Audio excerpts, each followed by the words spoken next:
പാചകവാതക ക്ഷാമം. ജയിലിലെ ഫുഡ് ഫോർ ഫ്രീഡം കൗണ്ടറുകളും ഹോട്ടൽ വ്യവസായവും പ്രതിസന്ധിയിൽ. തിരുവനന്തപുരം നഗരത്തിലും പരിസര പ്രദേശങ്ങളിലും പാചകവാതക ക്ഷാമം കടുത്ത പ്രതിസന്ധി സൃഷ്ടിച്ചിരിക്കുകയാണ്. രാജ്യവ്യാപകമായ LPG വിതരണ തടസ്സം കേരളത്തിലെ ജയിൽ വിപണന മേഖലയെയും ഹോട്ടൽ വ്യവസായത്തെയും തളർത്തിയിരിക്കുകയാണ്. കുറഞ്ഞ നിരക്കിൽ ഗുണമേന്മയുള്ള ഭക്ഷണം പൊതുജനങ്ങൾക്ക് ലഭ്യമാക്കിയിരുന്ന ജയിൽ വകുപ്പിന്റെ ഫുഡ് ഫോർ ഫ്രീഡം കൗണ്ടറുകളിൽ വിഭവങ്ങൾ വെട്ടിക്കുറയ്ക്കേണ്ടി വന്നിട്ടുണ്ട്.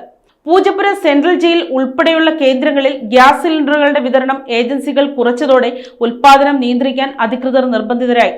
നിലവിൽ പുറത്തു വിൽക്കുന്ന ഭക്ഷണങ്ങൾ ചപ്പാത്തിയും കറികളും മാത്രമായി പരിമിതപ്പെടുത്തിയിരിക്കുകയാണ്. സിലിണ്ടർ ലഭ്യത ഇനിയും കുറഞ്ഞാൽ വിൽപ്പന പൂർണ്ണമായും നിർത്തേണ്ടി വരുമെന്ന ആശങ്കയും ഉയർന്നിട്ടുണ്ട്. അതേസമയം ജയിലിനുള്ളിലെ ഭക്ഷണക്രമത്തിന് മാറ്റമുണ്ടാകില്ലെന്ന് അധികൃതർ വ്യക്തമാക്കിയിട്ടുണ്ട്. തലസ്ഥാന നഗരിയിലടക്കം നിരവധി ഹോട്ടലുകൾ ഗ്യാസ് ലഭിക്കാത്തതിനാൽ അടച്ചുപൂട്ടിയിരിക്കുകയാണ്. അട്ടക്കുളങ്ങരയിലെ പ്രമുഖ റെസ്റ്റോറന്റുകൾ ഉൾപ്പെടെ പലതും ഇന്നലെ മുതൽ പ്രവർത്തനം നിർത്തിയിട്ടുണ്ട്. വിറകടുപ്പുകളിലേക്ക് മാറാനുള്ള പ്രായോഗിക ബുദ്ധിമുട്ടുകൾ കാരണം കാറ്ററിംഗ് സ്ഥാപനങ്ങളും പ്രതിസന്ധിയിലായിരിക്കുകയാണ്.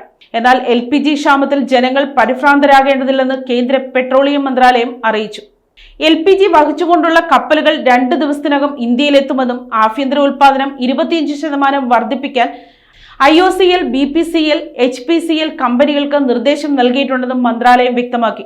ഈ സാഹചര്യത്തിൽ പാചകവാതക പ്രതിസന്ധി കേരളത്തിലെ ഭക്ഷ്യവിതരണ രംഗത്ത് താൽക്കാലികമായെങ്കിലും ഗൗരവമായ പ്രത്യാഘാതങ്ങൾ സൃഷ്ടിച്ചിരിക്കുകയാണ്. News desk, Kottarakkara media.